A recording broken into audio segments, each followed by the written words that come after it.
What if the man who raised Meghan Markle, the man who paid for her schooling, filmed her childhood plays, and once believed she could change the world, just revealed that everything she did, every smile, every headline, every carefully crafted appearance was part of a plan?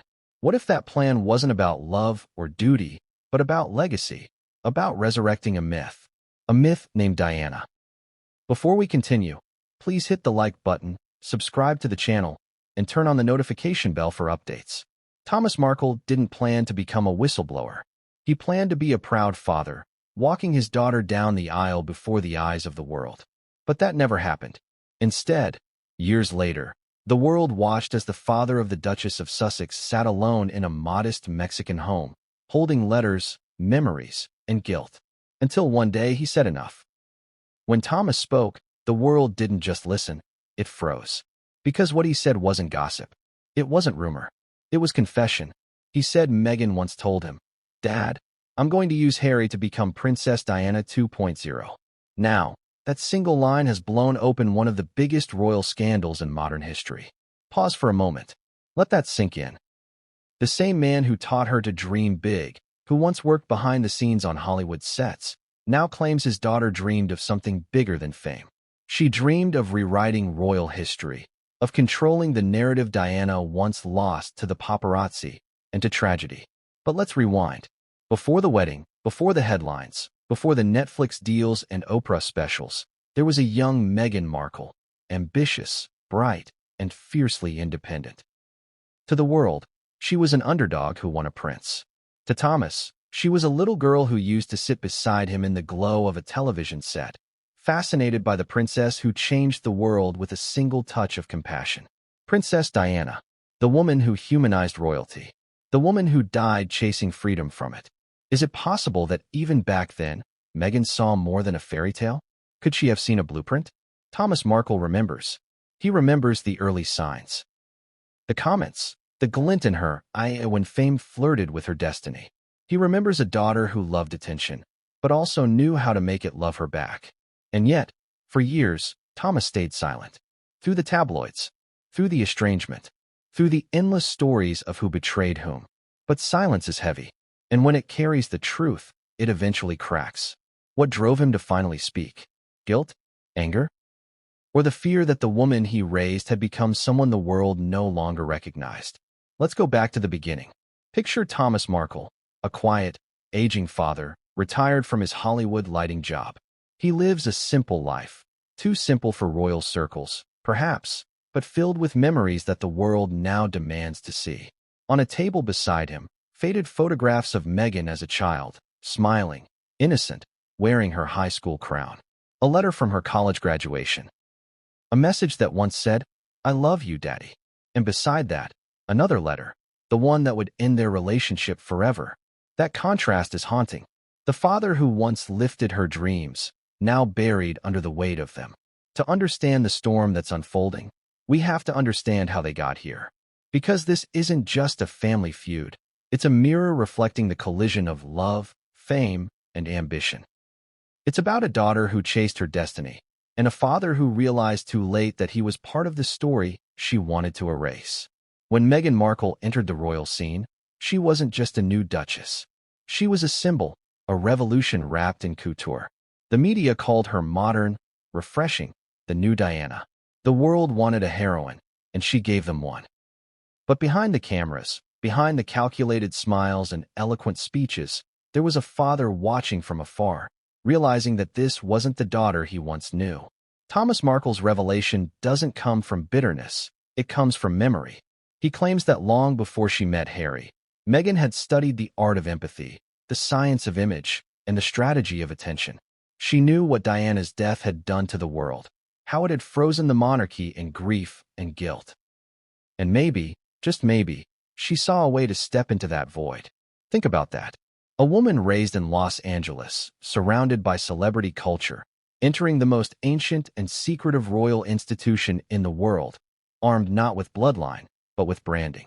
Was she a victim of the system, or its most brilliant manipulator?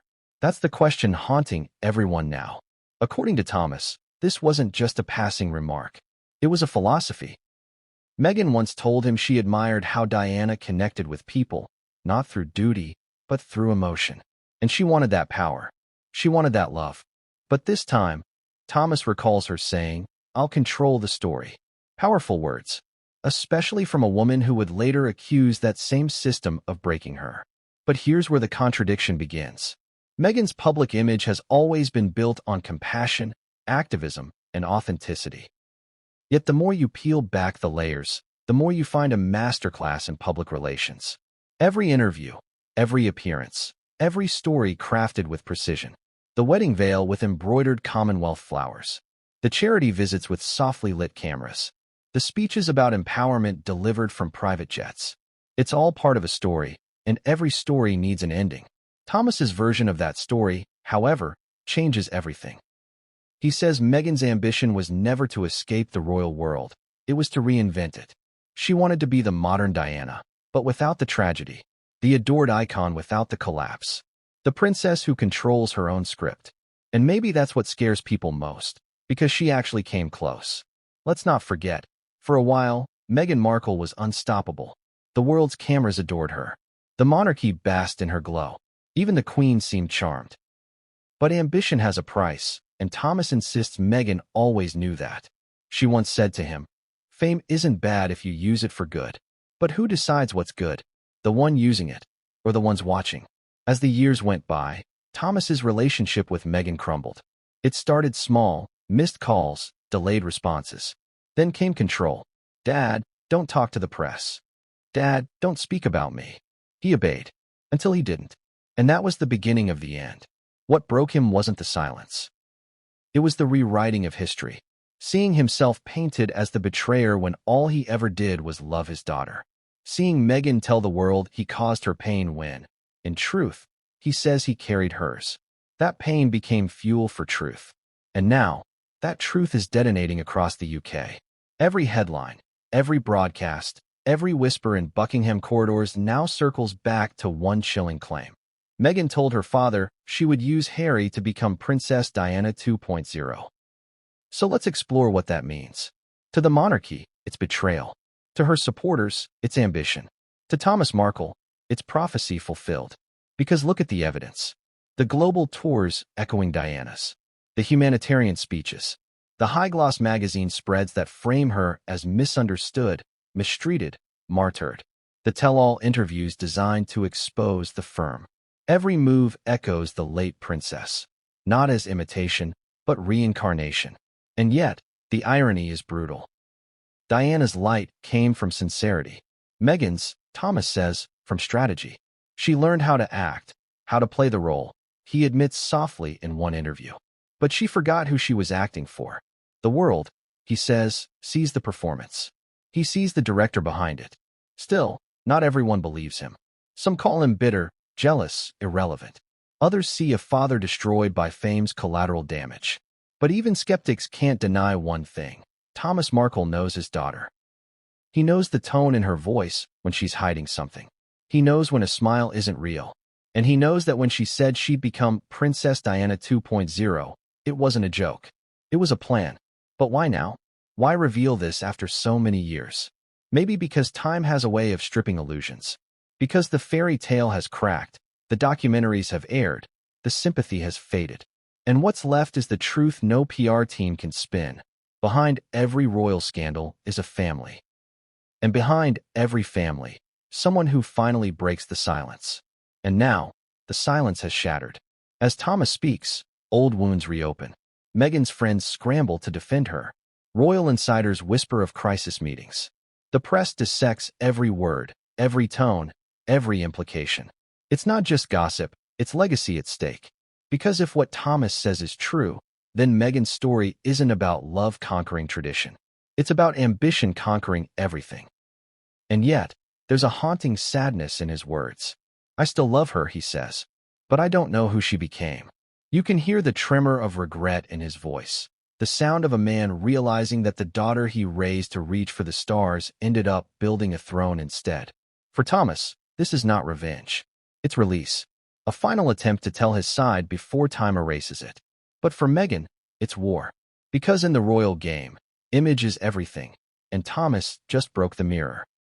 Now, as the UK reels from this revelation, the world watches the palace for a reaction.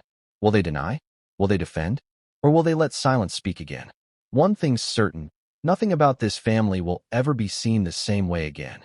Because this isn't just about a daughter's betrayal or a father's heartbreak. It's about the anatomy of fame. How it builds people up, strips them bare, and leaves them fighting for control of the story. And Meghan Markle has always known the power of story. Maybe that's why she's so dangerous. Because in the end, she doesn't just live her life, she writes it. But what happens when the author loses control of the narrative? Thomas Markle believes that moment has come, that his daughter's empire of image is beginning to crack under the weight of truth. And as he steps into the spotlight one final time, his words echo like prophecy through every tabloid, every newsroom, every royal hall. She told me she would use Harry to become Princess Diana 2.0. Now the question is, did she succeed? Because what comes next could destroy more than just her reputation. It could change how the world sees the entire royal machine. And no one, neither Meghan, nor Harry, nor the crown itself, can escape the fallout. But what came next would change everything, and no one saw it coming. But what came next would change everything, and no one saw it coming. Because before Meghan Markle became a duchess, before she became a headline, she was simply a daughter raised by a man who believed in her so deeply that he ignored every warning sign. A man who gave her the world long before she tried to conquer it. So, who really made Meghan Markle? Was it Hollywood? Was it her ambition? Or was it Thomas Markle, the father who unknowingly built the foundation for the woman who would one day bring the royal family to its knees? Let's go back to the beginning. Thomas Markle wasn't a prince, a billionaire, or a mogul. He was a lighting director, a man whose work brought glow to others while he remained behind the scenes. But that's the thing about lighting. It teaches you how to create illusion, how to make something shine even when the truth hides in shadows. And maybe, without realizing it, Thomas passed that lesson on to his daughter. In the late 1980s, in a modest Los Angeles neighborhood, Thomas worked long shifts at television studios, lighting sets for shows like Married with Children.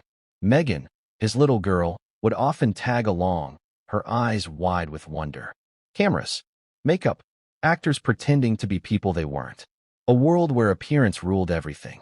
And Meghan loved it. She was mesmerized by how people changed under the lights. One moment, they were ordinary, the next, adored.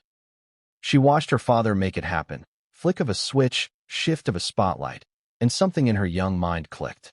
Attention could be manufactured. Fame could be built. You didn't have to wait for magic. You could create it. Thomas was proud of her curiosity. He encouraged it. He paid for acting classes, speech lessons, expensive schooling. Every dollar he earned went to fueling Meghan's dreams. And back then, those dreams seemed innocent. The dreams of a bright young woman who wanted to be seen, to matter. But as she grew older, that dream changed shape. Teachers would later recall that Meghan was always driven, but also strategic. She wasn't just competing to win.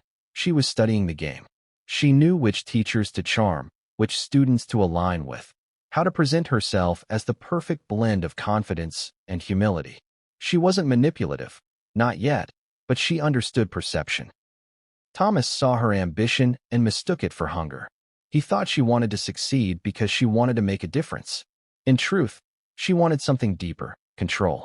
And in a way, who could blame her? Her childhood wasn't perfect. Her parents' divorce left cracks that never fully healed. Thomas adored his daughter, but Meghan sometimes felt like a spectator in his world, watching her father light up other people's stars while her own life waited to begin. So, she learned early. If you want to shine, you have to grab the light yourself. Thomas was her biggest supporter. He took extra shifts to pay for her tuition at Immaculate Heart High School, a private Catholic school known for discipline and image. He bought her the best camera for her school projects. When she wanted to audition for a school play, he stayed up all night helping her memorize lines. He believed she was destined for greatness. And maybe, in some twisted way, he was right. One Christmas, when Meghan was about 12, she told her father she wanted to change the world. Thomas smiled, not knowing that those 3 words would become her life's campaign slogan years later. But the way she said it, quietly, almost like a promise, lingered in his mind. She wasn't daydreaming. She was declaring. Years later, when reporters asked Thomas about that moment, he said something chilling. She always knew how to make people believe in her. Even me. Think about that. Even as a child, Meghan understood narrative, how to package herself for the world to adore. And Thomas, the man who shaped her stage, didn't realize he was helping her write her first act. When Meghan got her first taste of performance, small school productions, commercials, a few walk-on TV roles, Thomas was there for everyone. He'd drive her home after rehearsals, beam with pride, and talk about how she was going to make it big. But sometimes, he'd notice something unsettling. After the applause, when everyone was leaving, Meghan wasn't thinking about the acting. She was thinking about the audience. Did they like me? She'd ask. Did you hear how they clapped louder for me? She wasn't performing for the art. She was performing for the reaction. That distinction would later define her entire life. By her late teens, Meghan had become the picture of confidence. She spoke like someone older than her years, polished, media-savvy, aware of her presence. Thomas would watch her interact at family gatherings, always a step ahead in conversation, always curating her image. And yet, when the cameras were gone, she was quiet, distant, almost like she was saving herself for the spotlight. Thomas thought fame would fill that distance. He thought the love of the world would replace the space between them. But he was wrong. When Meghan started getting small television roles, she'd call her father excitedly, telling him about her lines, the production, the people she met. He'd celebrate every win like it was his own. But as her career picked up, those calls became shorter, then less frequent, then formal. Hi, Dad, just checking in. He'd try to ask about her life, but she'd pivot to her projects. The daughter who once confided everything now spoke in headlines. Rehearsed, polished, filtered. Still, Thomas defended her. When relatives whispered that Meghan was becoming too Hollywood, he laughed it off. She's just focused, he'd say. She's got drive. But deep down, he knew something was changing. He just didn't want to admit it. Then came the moment that would define everything. Thomas remembers sitting on his porch one summer evening when Meghan called. Her voice was excited, almost electric. Dad, I met someone, she said. He could hear the smile through the phone. Someone different. Who? He asked. There was a pause. Prince Harry. For a moment, Thomas thought she was joking. Then he realized she wasn't. His daughter, his Meghan, was dating royalty. At first, he was thrilled. What father wouldn't be? But the more he thought about it, the more uneasy he felt. The idea of his daughter entering that world, with its traditions, its scrutiny, its relentless media, it didn't sit right. Still, he tried to be supportive. Just be yourself, he told her. They'll love you for who you are. But Meghan only laughed softly and said, That's the plan. It was a strange answer, one Thomas didn't think much about at the time. But later, those words would echo in his mind like a warning. That's the plan. You see, Thomas believed Meghan when she said she loved Harry. But he also noticed how she spoke about him. Not like a partner, like a project. He understands me, she said once. He wants to make a difference, too. Together we can do something big. Something big. It wasn't about joining the royal family. It was about reinventing it. And for a man like Thomas, who had spent his life behind the scenes, the irony was painful. He'd spent decades helping others shine, never asking for recognition. Now his daughter was doing the same thing. But she wanted the spotlight all to herself. Still, Thomas clung to hope. Maybe marriage would bring her back. Maybe love would ground her. But as the engagement was announced, and the media frenzy exploded, he felt himself slipping out of her life completely. Press calls, security briefings, palace etiquette, it all swallowed their connection. He wasn't consulted, wasn't included. He found out about major events from the news. The daughter he once drove to auditions now had royal staff screening his phone calls.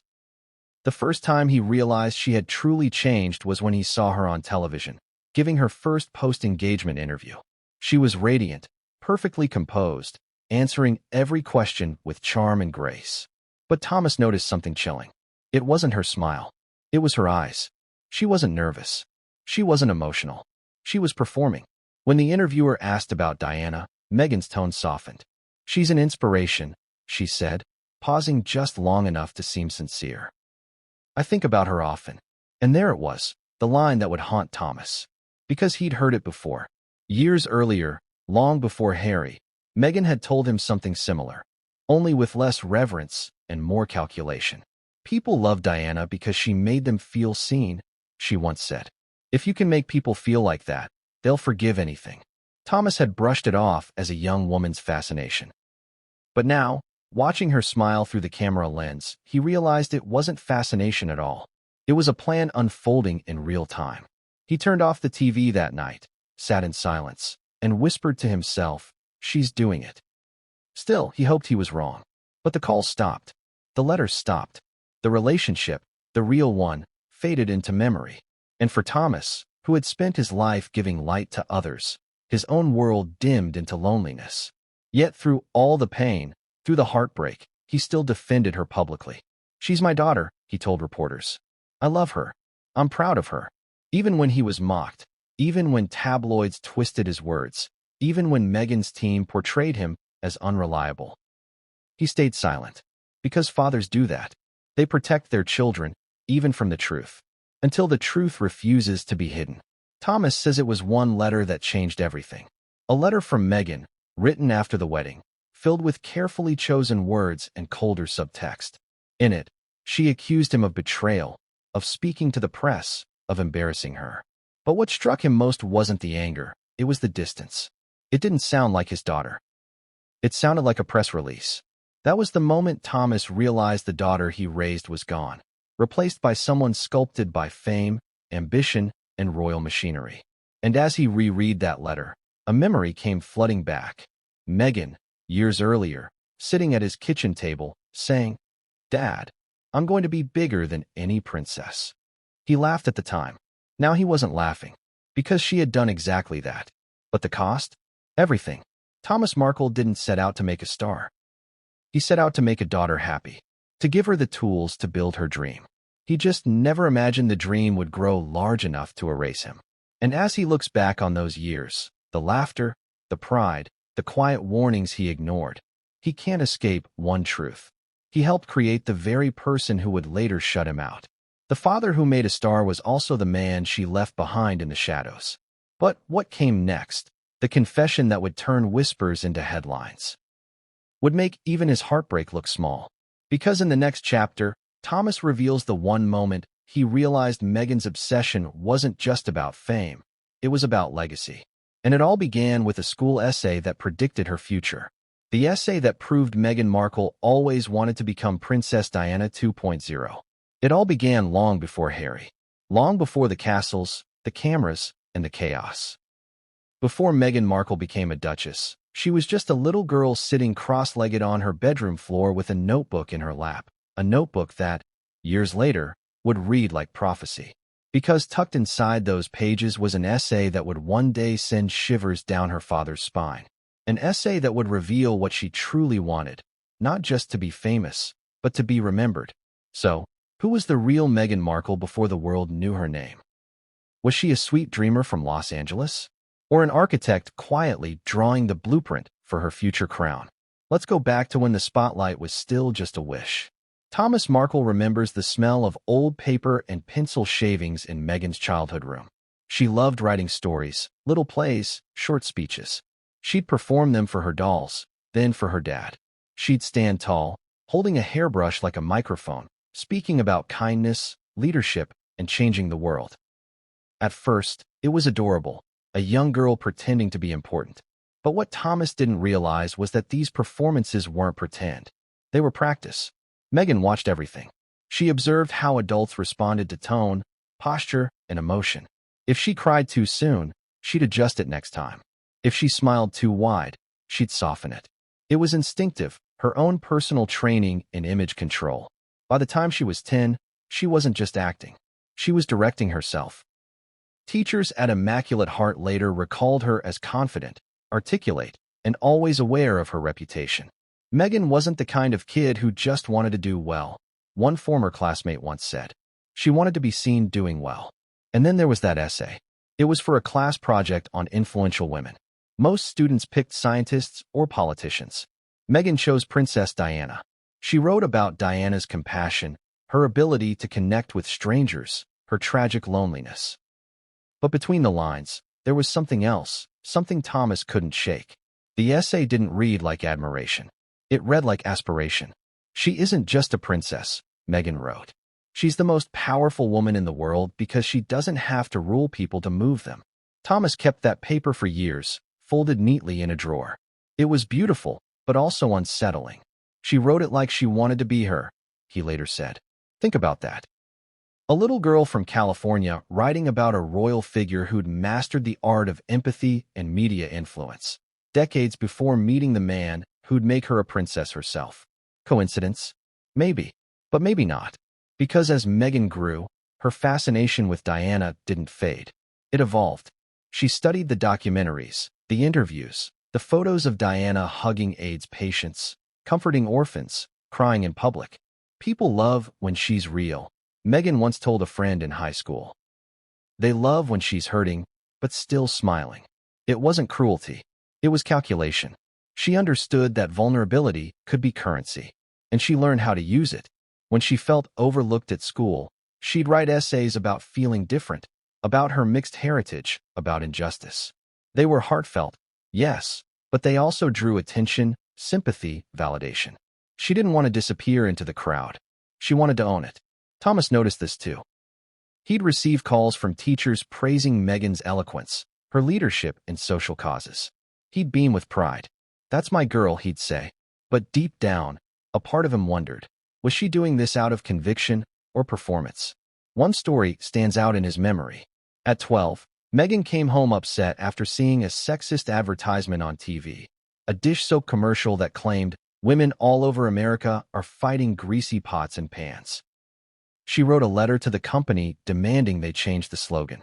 It worked. The company adjusted the ad.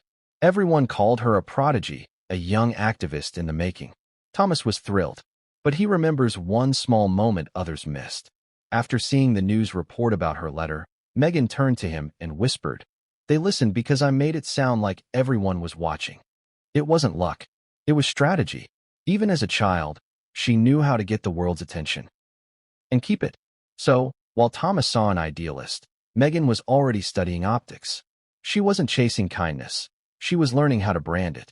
By the time she hit her teenage years, she was unstoppable. She'd volunteer for causes, yes, but always made sure there were photos. She'd talk about equality, but also about how it felt to lead change. It wasn't arrogance, it was awareness. She knew people wanted a hero, and she was more than willing to audition for the part. Thomas loved her for it. He wanted to believe her heart was pure. But something about the way she curated her own story made him uneasy. She didn't just live life. She documented it, shaped it, pre-edited it for the world she one day hoped to rule. And maybe that's why her path to acting felt inevitable. When she first told Thomas she wanted to be an actress, he laughed affectionately. "Of course you do," he said. "You've been acting your whole life." He meant it as a joke. But Meghan took it seriously. She joined drama clubs, participated in theater productions, and quickly became the standout. But while other kids wanted applause, Meghan wanted mastery. She didn't just memorize lines, she dissected them. She wanted to understand how dialogue manipulates emotion, how tone changes perception. She was studying not art, but persuasion. And when she won her first small award for a school performance, she stood on stage and said something that struck everyone in the audience. "One day I'll do this for real. But when I do, the whole world will be watching." Everyone clapped. Thomas teared up. But years later, when he replayed that moment in his mind, he couldn't shake the feeling that she wasn't dreaming. She was predicting. In her teenage journals, Meghan wrote about fame not as fantasy, but as inevitability. "The world doesn't know me yet," one line read. "But it will." That's not the voice of a dreamer. That's the voice of someone preparing for destiny. And as she grew into adulthood, that tone never changed. Friends from her early 20s recall her being polite but guarded, charming yet strategic, always networking, always aligning herself with people who could elevate her. Meghan was nice to everyone, one acquaintance said, but closest to the ones who mattered. Thomas didn't see it at first. To him, she was just ambitious. And ambition, he thought, was a good thing. After all, he'd worked in Hollywood for decades. He knew what it took to survive in that world: toughness, charisma, and timing. Meghan had all three, but he never realized those same traits, in the wrong mix, could become dangerous. And then, there were the small manipulations, subtle, almost invisible. If Thomas said something she didn't like, she'd twist it into guilt. "I just want you to be proud of me," she'd say, eyes soft, voice low.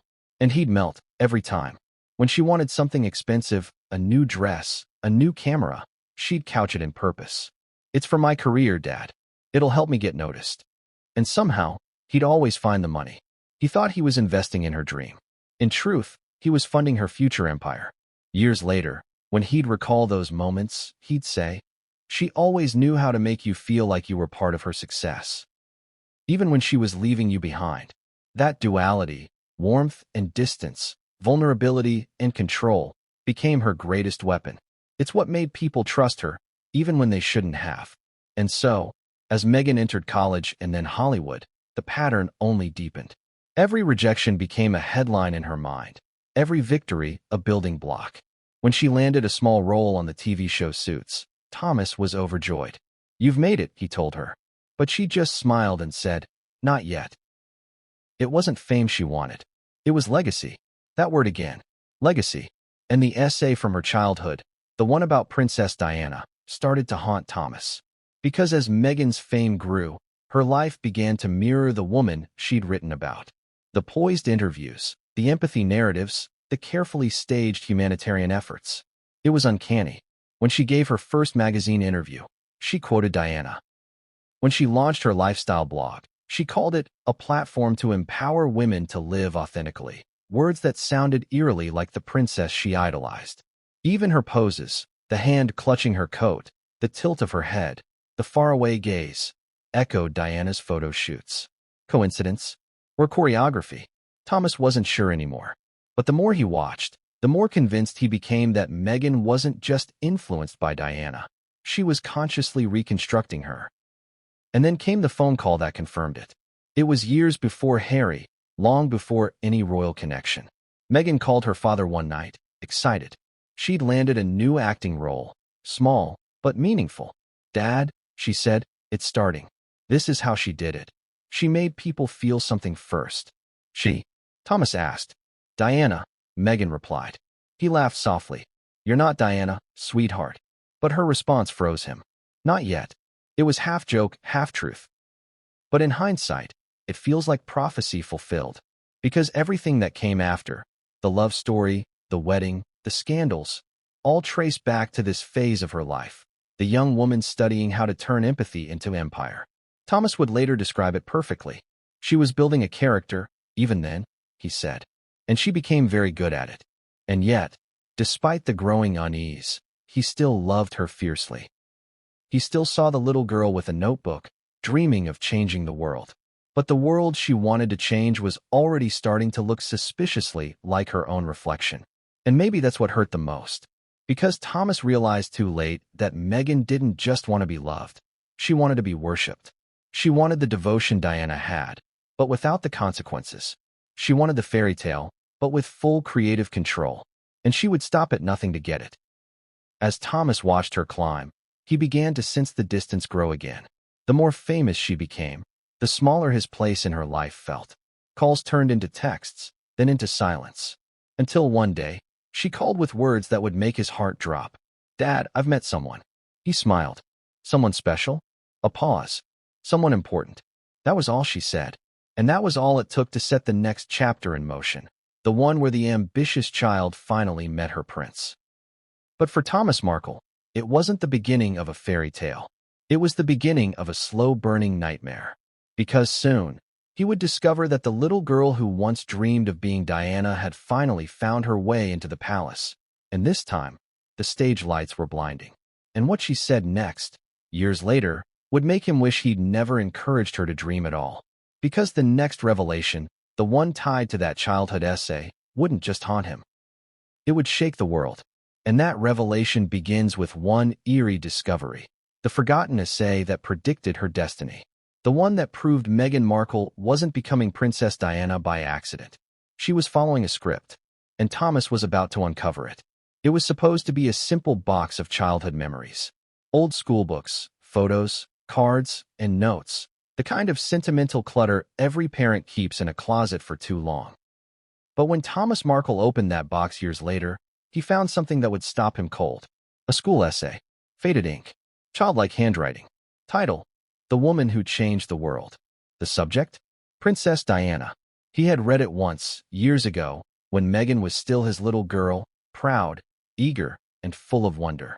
But rereading it now, after everything that had happened, it didn't feel like admiration anymore. It felt like foreshadowing. Because as Thomas read those words again, he realized that this wasn't just an essay. It was a roadmap. Princess Diana made people love her by making them feel seen. The essay began. She was kind, but also brave. She wasn't afraid to break rules if it helped people. That's what I want to do one day. I want to be like her, only stronger. Only stronger.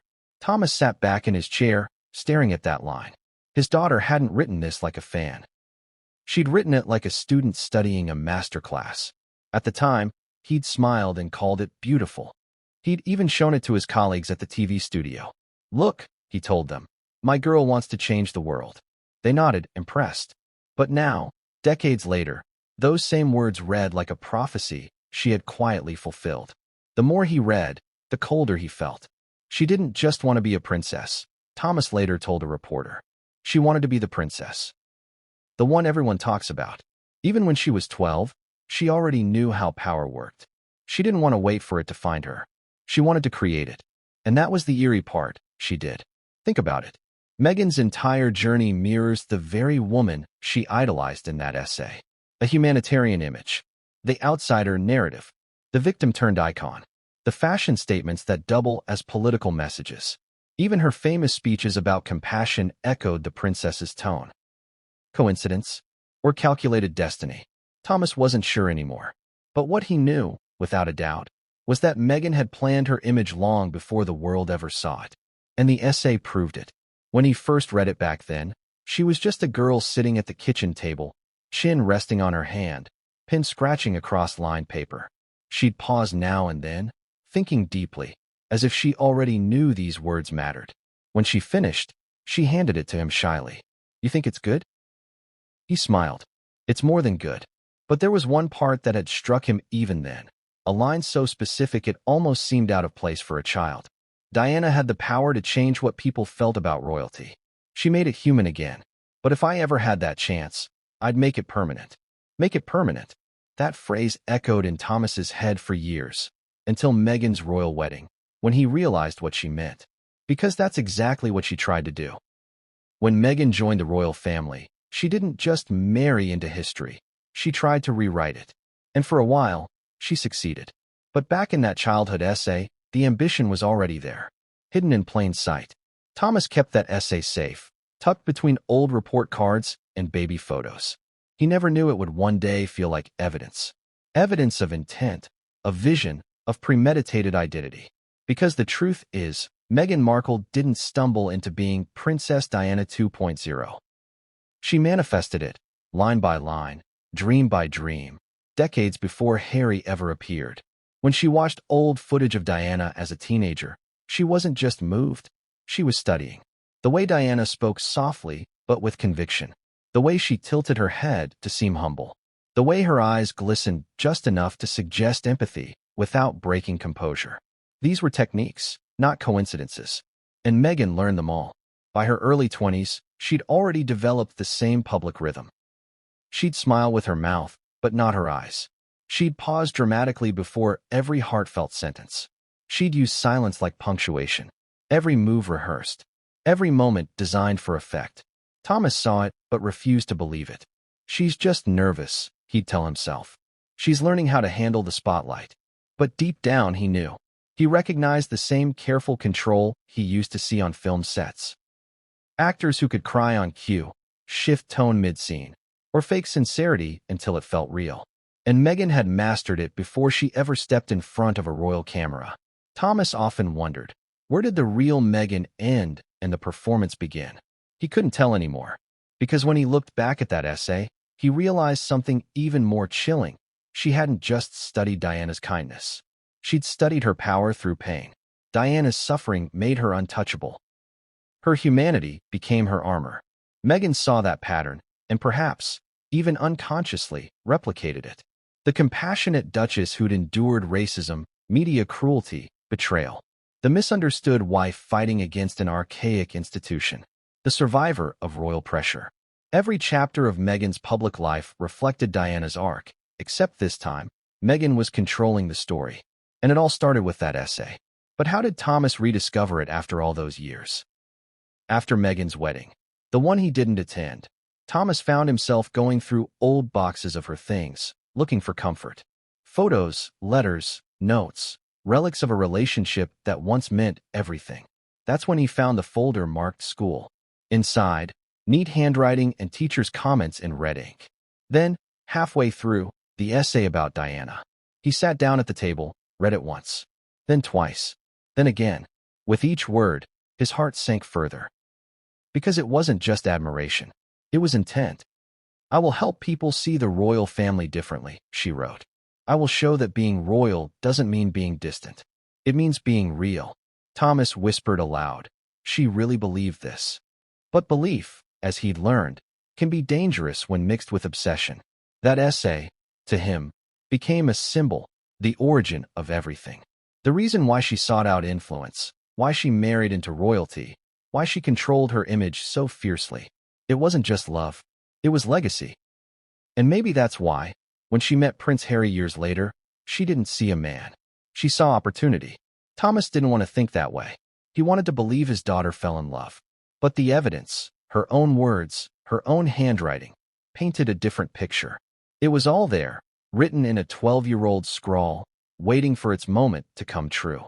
She told me once, Thomas later revealed, that people would remember her name one day. I thought it was just youthful confidence. Now I see it was prophecy.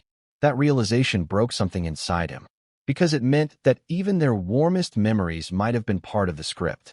Every speech, every smile, every act of kindness. Was it all preparation? He couldn't shake the thought. The essay wasn't just a relic of the past. It was the first draft of her future. And that future came crashing into reality the day Meghan Markle met Prince Harry, a man still haunted by the memory of the mother Meghan idolized. Coincidence? Or destiny designed by someone who knew how to play her role perfectly? As Thomas read the final paragraph of that essay, he felt the weight of every word. "One day, I will make people love me like they loved her," it said. "But this time, I won't let them break me." He folded the paper carefully, placed it back in the envelope, and whispered, "You didn't want to be her, did you, Meghan? You wanted to finish what she started." That night, he couldn't sleep. He kept thinking about the moments leading up to her royal engagement, the glow in her eyes, the flawless performance, the way she handled the cameras like an old friend. She wasn't overwhelmed by fame. She was home in it. And suddenly, everything made sense. Every PR stunt, every emotional appeal, every speech about resilience and media abuse. She wasn't reacting, she was recreating. Recreating Diana's story, scene by scene, but with one crucial difference.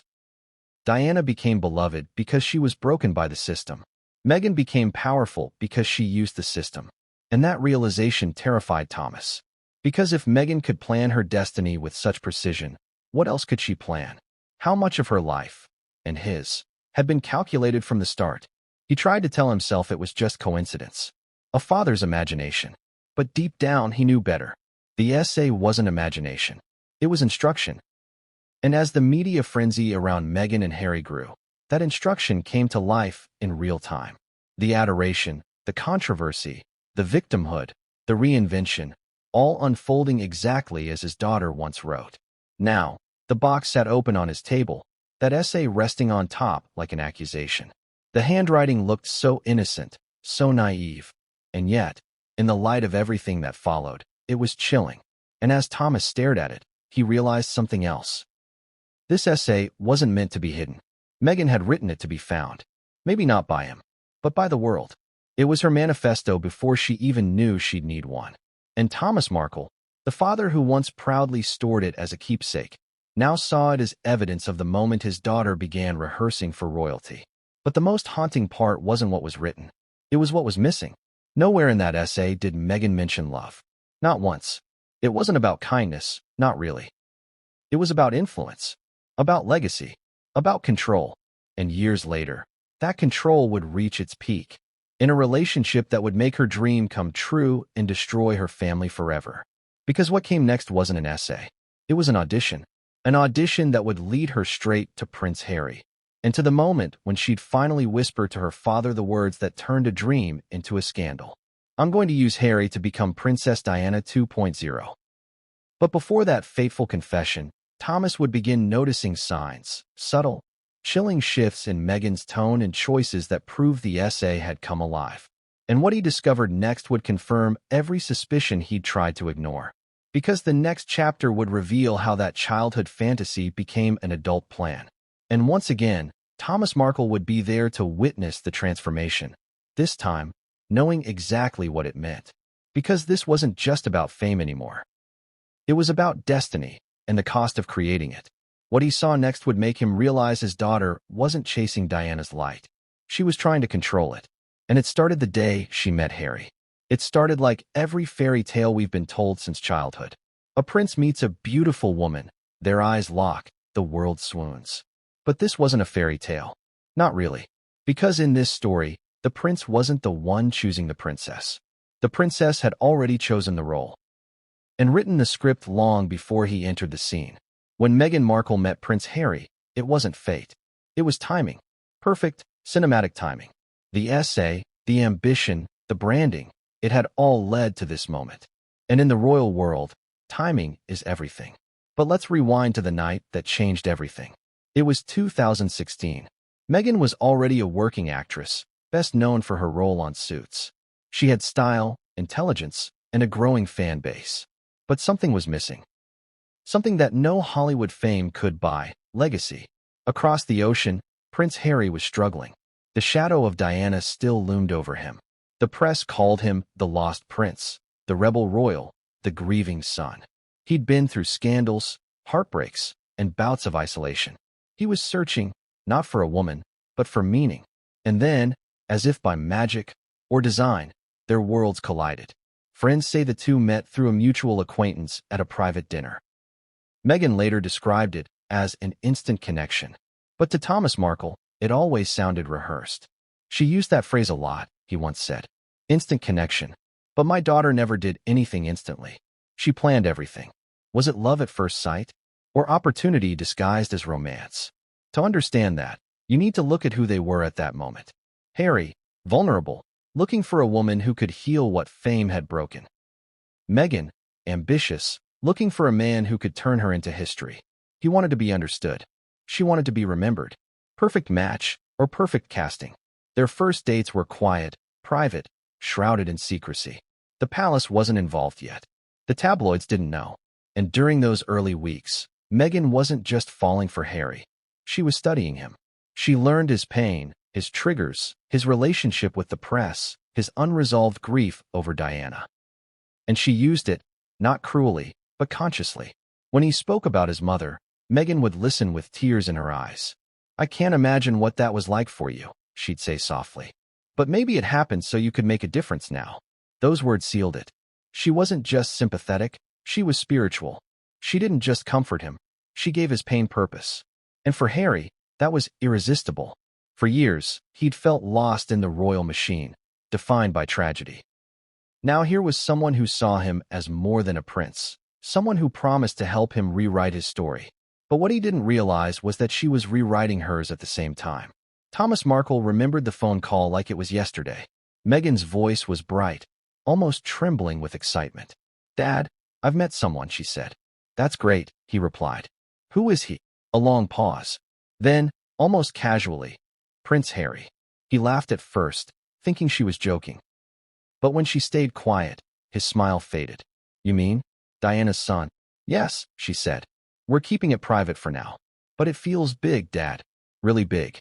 He asked the question every father would. Do you love him? And her answer chilled him. I think he's the one who can help me do something that matters. Not he makes me happy.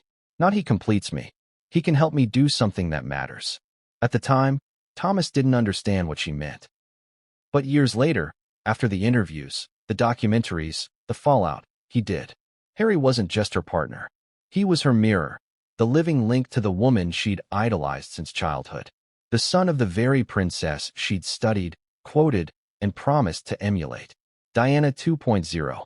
The press called Meghan and Harry a modern fairy tale. And in a way it was. But every fairy tale needs a hero and a villain. And Meghan knew how to make sure she was always the hero.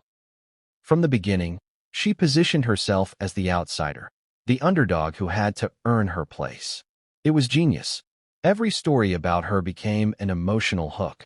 The American actress entering British royalty, the mixed-race woman challenging tradition, the modern woman taking on the old guard.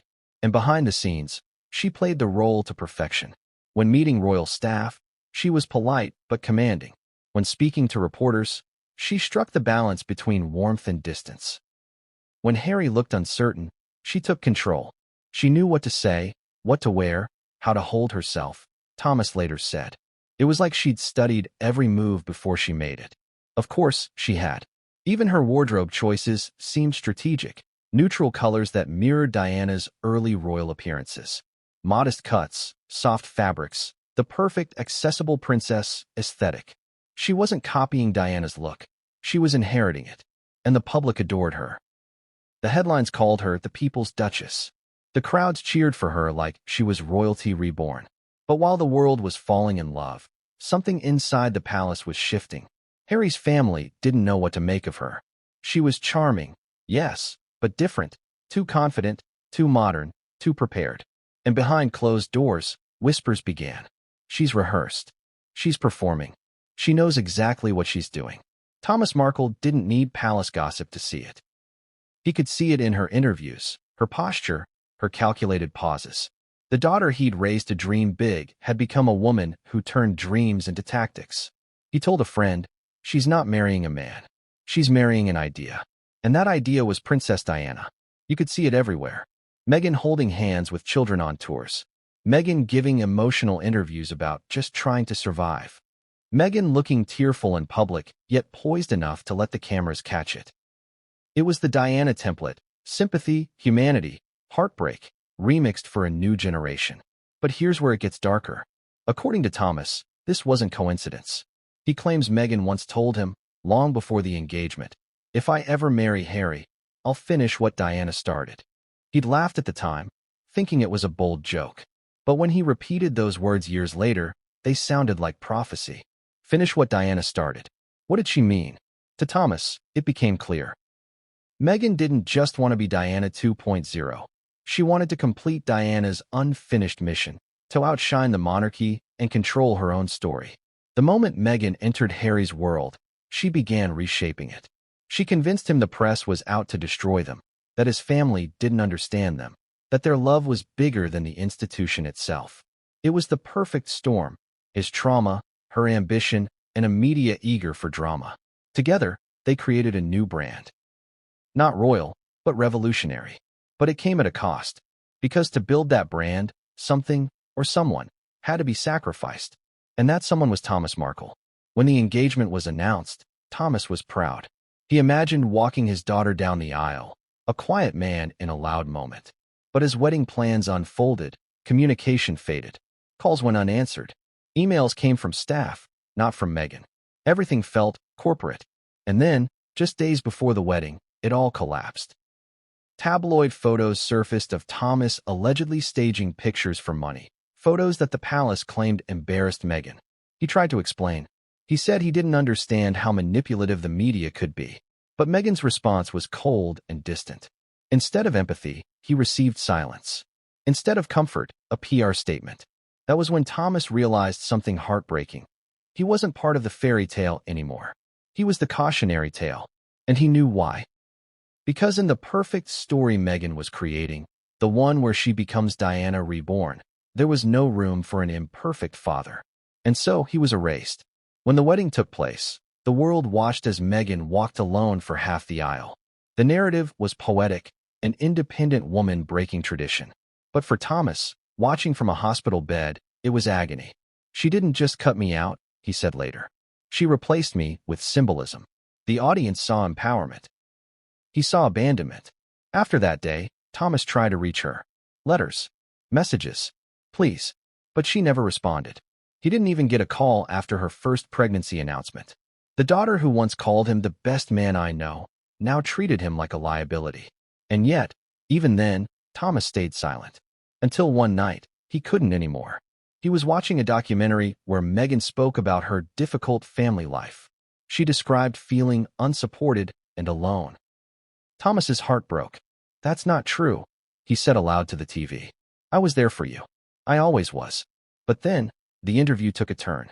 Meghan looked into the camera, voice trembling, and said, "All I ever wanted was a father's love." That line, so familiar, so haunting, stopped him cold. Because that was almost exactly what Princess Diana had said about her own father in a 1995 BBC interview. Same phrasing, same tone, same pause before the tears. Thomas froze. "She's quoting her," he whispered. That was the moment he knew it wasn't coincidence anymore. It was choreography. His daughter wasn't just emulating Diana, she was channeling her. And in that realization came both horror and awe. Because she had done it. She'd become Princess Diana 2.0. Not by birth, not by accident, but by design. Every gesture, every narrative, every moment crafted to mirror the woman whose legacy still haunted the crown. And now, the world adored her the same way. But the truth has a way of cracking through perfection. Thomas's silence was breaking, and soon, his guilt would turn into revelation. A revelation that would expose the words Meghan said that day when the cameras weren't rolling. The confession that would turn admiration into accusation. Because the next chapter isn't about romance anymore. It's about revelation.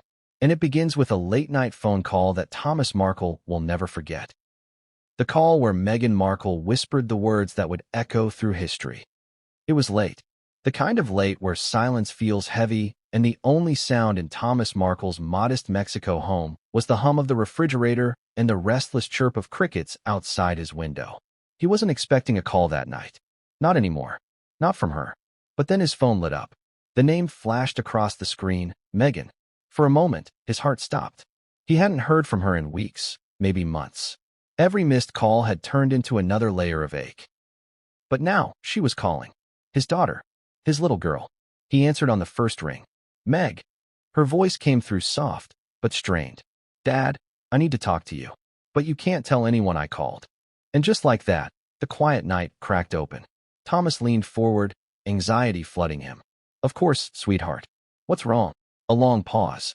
Then a whisper. "The press. They're everywhere. They won't leave us alone. Harry thinks it's coordinated." She sounded breathless, frantic, but rehearsed. Thomas couldn't quite put his finger on it, but something about her tone felt familiar, almost deliberate. The way her voice trembled at just the right moments. The way she lingered on certain words. He tried to calm her. "Meg, this comes with the life you're living now. You and Harry just got engaged. People are interested."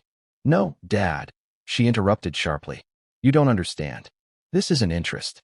This is invasion. I need to control it before it destroys me." Control. That word again. Thomas sighed. "You can't control the media, honey. You just have to be honest. Tell your story and..." "That's exactly what I'm doing," she cut in. "Telling my story before they tell it for me." For a moment, Thomas didn't know how to respond. There was something in her voice, conviction, but also calculation. It wasn't fear. It was focus. That was the first phone call, but it wouldn't be the last. Over the following months, their calls became more frequent, but also more intense. They weren't about catching up or sharing family moments. They were about damage control, image management, press narratives. Meghan had become her own PR machine, and Thomas, unwittingly, was part of the mechanism. "Dad, don't talk to reporters," she'd say. "Dad, don't trust anyone. Dad, they'll twist everything you say." He agreed, every time. Because he trusted her. Because she was his daughter. But then, one night, she called again, and this time, her tone was different. "Dad, I've been thinking," she said quietly, "about all of this. The media, the palace, Harry, everything." Her voice was calm, almost detached, like she was stepping back and observing her own life from a distance. Thomas felt a chill. "What about it?" "I realized something," she said. "The world doesn't care about truth. It cares about stories. And I know how to give them one." "What do you mean?" he asked. Another pause. Then, words that would burn into his memory forever. "I'm going to use Harry to become Princess Diana 2.0. Silence. Long, cold, heavy silence. Thomas thought he'd misheard her. "What did you just say?" Her voice didn't waver. I said, I'm going to use Harry to become Princess Diana 2.0. He felt his throat tighten. Meg, that's not something you say about someone you love. You don't get it, she said, frustrated. It's not about not loving him. I do. But it's also about purpose. Legacy. Diana used the media's cruelty to become untouchable. If I can do that, if I can take control of the story, then no one can destroy me. Thomas didn't know what to say. He was hearing the echo of that essay she'd written as a child, now spoken aloud by the woman she'd become. It wasn't fantasy anymore. It was plan. Meg, he said softly, you're talking about your life like it's a movie. She laughed lightly. Maybe it is. He felt a deep sadness he couldn't put into words. And what happens when the cameras stop rolling? Her tone changed. They won't, Dad. Not for me. That was the end of that call. But it was only the beginning of what Thomas would later describe as the most unsettling period of his life. A series of conversations that peeled back the curtain on the woman the world thought they knew. In those calls, Meghan wasn't vulnerable. She wasn't the victim. She was the architect. She spoke of